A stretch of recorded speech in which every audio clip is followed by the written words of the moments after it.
Recently, the state governments of Kerala, Tamil Nadu and Punjab approached the Supreme Court alleging that their respective governors are undermining the will of the people by delaying assent to critical bills passed by the state legislative assembly. This might raise questions about the extent of a governor's power. Even after studying the chapter on Lakshmikant, you might find yourself puzzled about the governor's role concerning state bills. So let's get the topic clear through this video. UPSC tend to ask fundamental questions about constitutional functionaries. Questions about the powers of governor were asked in 2014, 2016, 2018 and in 2019. Given the huge controversies around the post of governors, we should be well aware of the duties and powers of the governor for the upcoming prelims. So in this video, we will learn about the powers of the governor with regard to state bills. As you are aware, the topic of governor is much broader. To cover other important aspects, please download our workbook on the same topic. Link to download the workbook is given in the description given below. In this video, our aim is to understand what the governor is doing with regard to state bills. We will start firstly with the constitutional provisions. Then we will discuss or consider how governor act in reality, that is, what is the current issue. Thirdly, we will see what are the judicial pronouncements regarding this issue. And finally, we will look into important committee recommendations on the governor's role. Article 200 of our Constitution lays down that when a bill passed by a state legislature is present to the governor for their assent, they have four alternatives. First, the governor can give assent to the bill. Then it becomes an act. Second, the governor can return the bill for reconsideration by the House. Then the House will reconsider the bill, and if the bill is again passed by the House, the governor is bound to give assent. But please note that governor can return a bill only if it is not a money bill. You may remember that money bills are introduced with the prior permission of the governor. So what is the point of returning it, right? Thirdly, the governor can reserve bills for the assent from the president. However, the Constitution is specific on what kind of bills can be reserved for the assent from the president. These conditions are: 1. If the bill is ultra vires, that is, it is against the Constitution. 2. If the bill is of grave national importance. 3. If it affects the powers of the High Court of the state. 4. If it is opposed to the DPSP. And lastly, if it is against the larger interest of the state. Now let's move back to the fourth option available to a governor when a bill is presented to them. In this case, the governor can withhold the assent to the bill.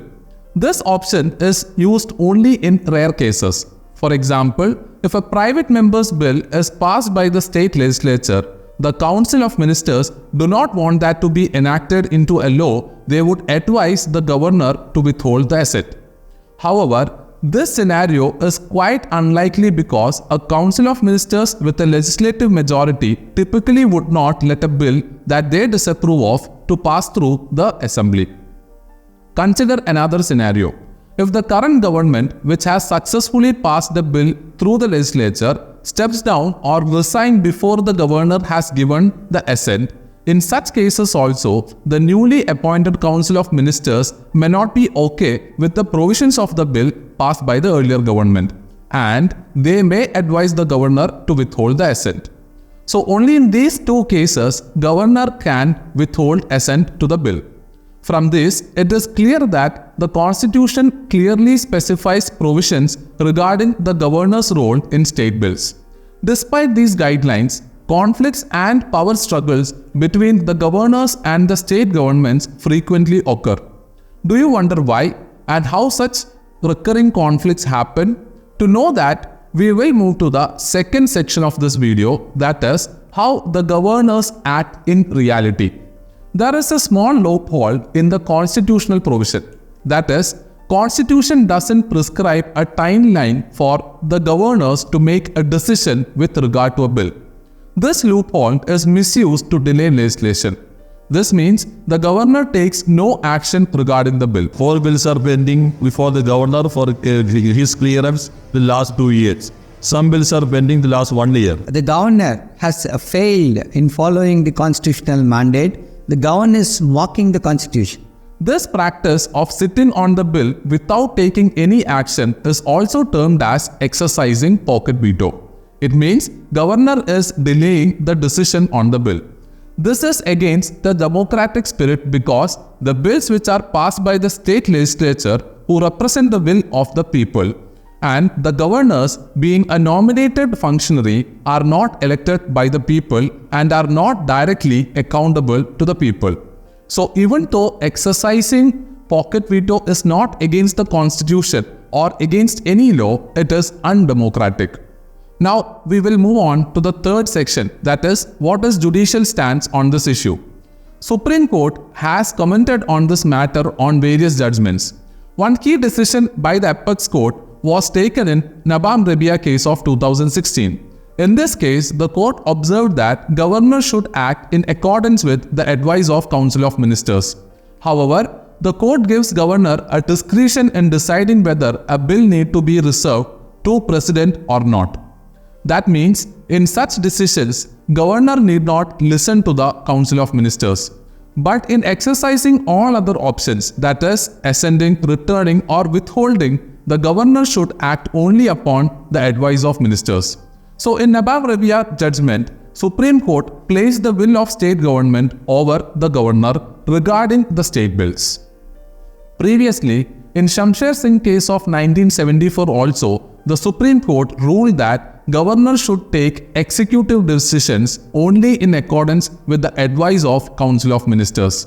In a recent ruling on a petition by the Punjab government against governor, Supreme Court has clearly stated in case a governor withholds her assent to a bill, she should send back the bill to state legislature as soon as possible with a message to reconsider the bill.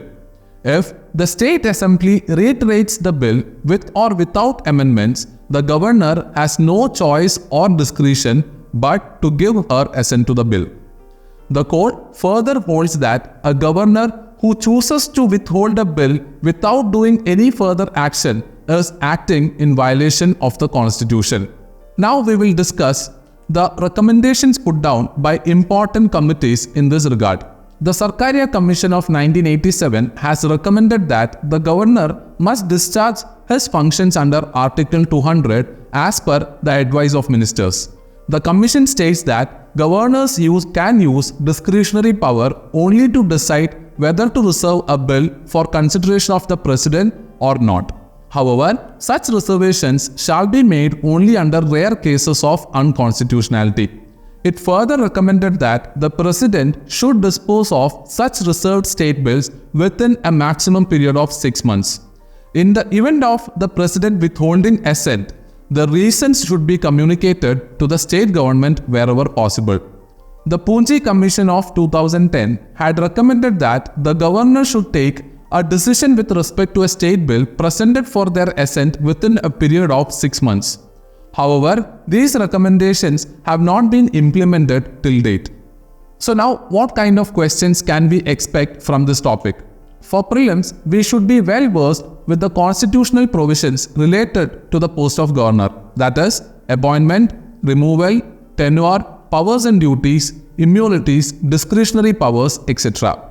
For mains, you need a more comprehensive knowledge about the constitutional role of the governor, how that is working in practice, what are the judicial pronouncements, committee recommendations, and how we can address the conflict between the governors and the state government. For a 360-degree coverage, make sure that you download the Yoda IAS workbook on this topic. Link is given in the description below. So with this, we are concluding today's topic. See you in the next video. Take care and stay safe.